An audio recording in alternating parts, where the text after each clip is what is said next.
Welcome everyone, this is your host Abraham L. Jaguar, a professional game master. First of all, this channel is proudly partnered with the What the Funk shop. Please check out their store for all sorts of products. They have dice, miniatures, game master screens, home decorations, and many other things. You will find the link in the description and in the pinned comment. And make sure that you use my code for a special discount. Tonight, I wanted to talk about something that I would consider crucial when it comes to understanding if you run a good tabletop RPG session. There are many videos, books, magazines out there that touch upon this subject, this topic. They give you tips and advice such as, oh, remember to organize the lists of the different non-player characters that the player characters are going to encounter when they move through this town, or here are some creative ways where you can quick play around with the stats, with the powers, with the abilities of this typical fantasy monster, or creative ways in how to employ this or that creature, how to be creative when it comes to designing your adventure modules. And they go over so many technical advice, tips in order to run the best RPG session, the best role playing game session. And yet, someone could apply those tips, and the session could be quite lackluster. So, there is a misconception when it comes to how to run the best tabletop RPG session. You could say that it's a bit subjective, depends, but I believe there is a certain objectivity when it comes to running a tabletop role playing game session. If you feel like you're just going to sit at a table, talk about your everyday life while you're munching Doritos and drinking some garbage like soda or whatever, and every now and then you roll dice in order to see if this character hit this other character with his axe. That is very lame. When you run a tabletop RPG session, it must feel as if both the players and the game master are going on a journey. You are preparing for a trip. You're going somewhere that is almost impossible to imagine because of how extraordinary the situation is. Whenever there is a session, I always experience that moment of almost as if you are going camping, but to some other dimension. That's a good way to put it. You're going camping to another dimension, so to speak, a dimension within your imagination.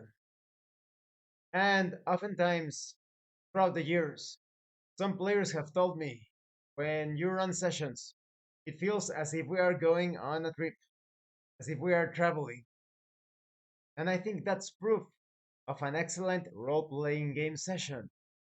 Sure, many of those tips and advice concerning, like I said, creativity, organization, using this or that power, ability, skill, etc., in a creative way, sure, they could bring something to the game side of things,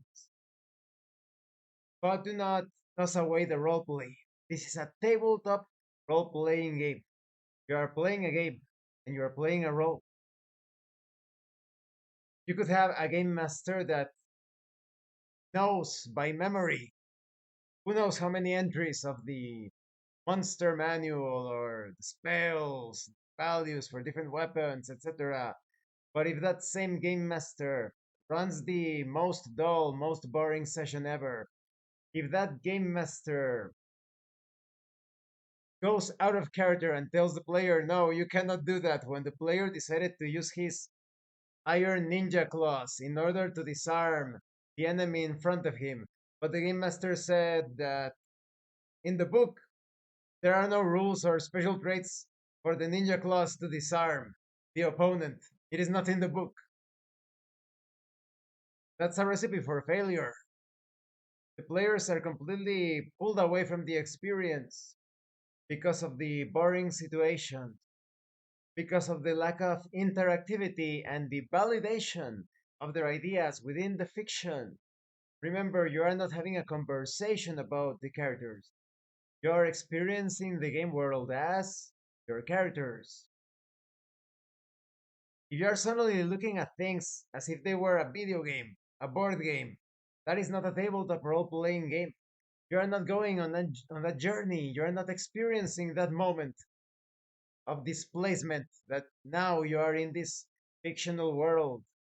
And the actions that you take within the fiction actually affect the fiction. They have repercussions. There is no callback unless on the game side of things there is a mechanism to apply such a callback. You are playing a game and you are playing a role. It's not just having a conversation. It's not just playing a board game sort of thing. You are actually going on a journey because you are playing a role. You are playing a role.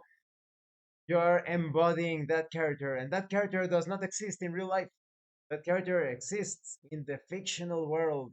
And so when you embody that fictional character, you are now experiencing the fictional world. As I have said in other videos, this sort of experience is similar to breathing. Right now, I do not need to focus on how to breathe. It happens automatically. So everything related to rolling the dice, keeping track of your hit points, that should be a secondary thing happening automatically on a different level. It may seem too complex, but both the roleplay and the playing of the game, they exist in harmony at the same time. You are never disconnected from one activity or the other as long as you play a game and you play a role. If you stop playing a role or you stop playing a game, you're doing something else completely. So I hope this video was informative and entertaining. Thank you for watching this video. Don't forget to leave a like, comment, and subscribe. And thank you so much to those of you that are going the extra mile to support the channel. If anyone else wishes to further support the channel, consider joining as a member using the super thanks button. Take a look at the information in the description and in the pinned comment. This has been your host, Abraham L. Jaguar, a professional game master. And remember, master roleplay and you will master the game. Once again, thank you and see you later.